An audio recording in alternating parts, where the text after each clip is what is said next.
చూడండి ఇక్కడ white gut అనేటువంటిది ఏంటంటే మామూలుగా చాలా సింపుల్ గా చెప్పాలంటే వైట్ గట్ అనేటువంటిది ఆ విరేచనాలు పట్టుకున్నప్పుడు మన పరిస్థితి ఎలా ఉంటుందో ఫోన్ చేయలేము, నేర్చు పడిపోతాము, తెలంగాణ ఎక్కించుకుంటాము, మంచం మీద పడుకుంటాం, కదలలేము.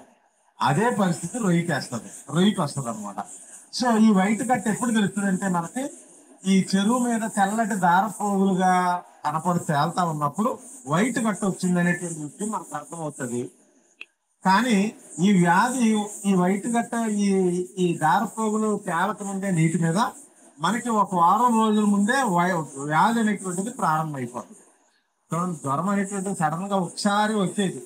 మనకి ఒక 2-3 గంటల ముందు జ్వరం వచ్చే ముందు నీరసంగా ఉంటాం, కొంచెం డల్లగా ఉంటాం, కాళ్ళు నెమ్మదిగా లాగుతూ మొదలెడతాయి, ఒళ్ళు నొప్పి నెమ్మదిగా స్టార్ట్ అవుతూ ఉంటాయి. ఆ తర్వాత మన శరీర టెంపరేచర్ అనేటువంటి పెరిగిన తర్వాత జ్వరం అనేటువంటిది మనం అబ్జర్వ్ చేస్తాం అన్నమాట. అలాగే ఏ వ్యాధి అయినా కానీ అది జంతువుల్లో కానీ మనుషుల్లో కానీ మొక్కల్లో కానీ ఏది కానీ ఏదో ఇలా చిటిక వేసిన వెంటనే వ్యాధి అనేటువంటిది రాదు, ముందే ప్రారంభం అయిపోతుంది. సో ఇక్కడ ఇది ఒక 10 రోజుల ముందే వైట్ గట్ ప్రారంభం అయిపోతుంది.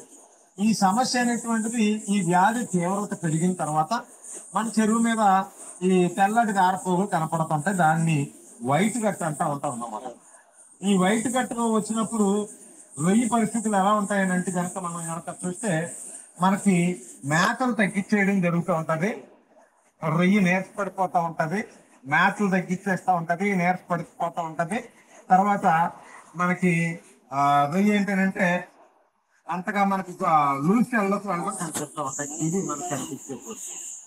ఇప్పుడు కనుక అసలు వైట్ గట్ రావడానికి కారణాలు ఏంటి కనుక మనం చూస్తే 2 రకాల కారణాలు కనపడుతూ ఉంటాయి అన్నమాట. ఒకటి ఏంటంటే విబ్రియో అనేటువంటిది మన చెరువులో ఉంటది అనమాట. ఖచ్చితంగా ఉప్పు నీటిలో విబ్రియో అనేటువంటిది పెరుగుతుంది. మా చెరువులో ఉండదంటానికి లేదు.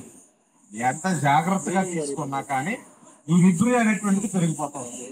దీంతో పాటు మనకి బాటం అనేటువంటిది, అంటే ఆ చెరువు అడుగు భాగం అనేటువంటిది పాడైపోతుంది. నాకు ఒక ఆయన కలిశాను, నేను చాలా జాగ్రత్తగా చెరువు చేసామండి, అయినా కానీ వైట్ గట్ వచ్చేస్తుందండి, చెరువు అడుగు భాగం పాడవదండి అంటారు. ఒక 20 రోజులు వచ్చినప్పటికీ 20 రోజులకు 1,00,000కి మనం ఎంత తక్కువ అనుకున్నా 200 నుంచి ఒక 220 కేజీలు మేత వేస్తాం. 20 రోజులకి 1,00,000 పిల్లకి 200 కేజీలు వేస్తాం. ఈ 200 కేజీలు ఖచ్చితంగా రొయ్యి తినేది. మట్టిలో కొంత కలిసిపోతూ ఉంటది, ఇదంతా కూడా పాడైపోతూ ఉంటది, కుళ్ళిపోతుంది అనమాట. దీంతో పాటు ఇటువంటి ప్రదేశాల్లో ఆకులు అన్ని కొట్టుకెళ్తాయి చెరువులోకి, అవి కుళ్ళిపోతాయి. మన చెరువు రంగు అనేటువంటిది మారిపోతూ ఉంటది. చక్కటి పచ్చ రంగులో ఉన్నటువంటి చెరువు ఏమవుతుందంటే గోధుమ రంగులోకి వచ్చేస్తూ ఉంటది. అంటే దాంట్లో ఉండేటువంటి పచ్చ రంగులో ఉన్నటువంటి ఆ ప్లాంట్ అని ఏమైపోతుందంటే డెడ్ అయిపోతుంది. ఈ డెడ్ అయిపోయినంతా కూడా బాడామే చేరుతుంది. ఈ బాడామే చేరిపోయిన తర్వాత ఇదంతా చక్కగా కుళ్ళిపోద్ది అనమాట. ఇది ఎప్పుడు జరుగుతుందంటే మీకు అందుకని వైట్ గట్ 20 రోజులు దాటిన తర్వాత కనపడుతుంది. మీకు 20 రోజులు, 15 రోజులు, 10 రోజుల్లో వైట్ గట్ అనేటువంటిది కనిపించదు.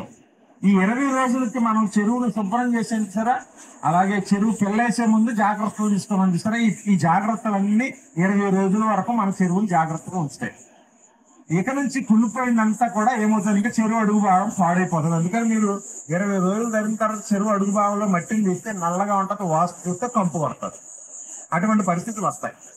ఇప్పుడు రొయ్యికి మేత వేస్తాం కదా, ఈ కుళ్ళిపోయినటువంటి దాంతో పాటు రొయ్యి మేత తింటూ ఉన్నప్పుడు దీంతో పాటు ఈ నల్లగా ఉన్నటువంటి మట్టి కూడా నోట్లోకి వెళ్ళిపోతుంది అనమాట.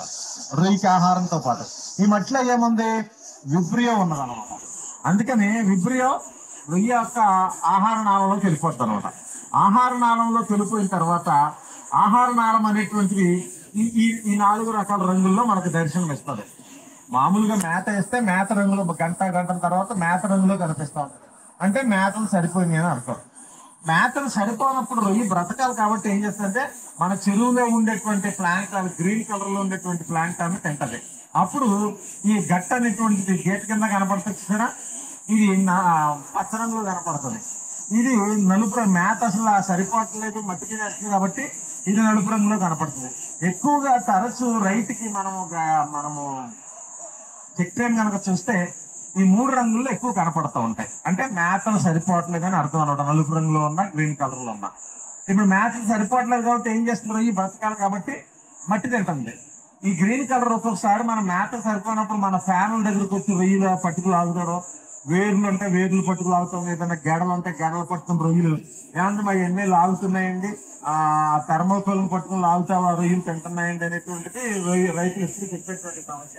ఎందుకంటే రొయ్యకి మేత సరిపోవట్లేదు, అది బతకాలి, నాకు మేత వేరేదని అన్నీ చచ్చిపోద్ది, చచ్చిపోద్ది కదా, బ్రతకాలి కాబట్టి ఏదో పట్టుకు తింటా ఉంటది.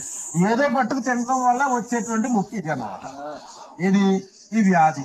ఇప్పుడు అప్పుడప్పుడు పరిస్థితి గుర్తు ఇదే ఈ తెలుపు పసుపు రంగులో ఉన్నటువంటి ద్రవం కూడా కనపడుతుంది అనమాట. ఇలాగా తెలుపు పసుపు రంగు ద్రవం కనపడుతుంది.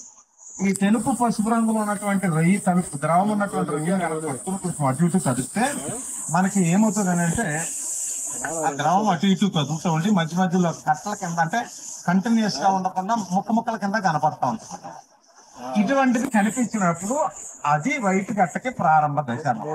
మ్యాట్రిక్స్ రీసెర్చ్ ఫౌండేషన్ వారి రొయ్యరాజు టోల్ ఫ్రీ నంబర్ 1800 123 993333కి మిస్డ్ కాల్ ఇచ్చి మమ్మల్ని సంప్రదించవచ్చు.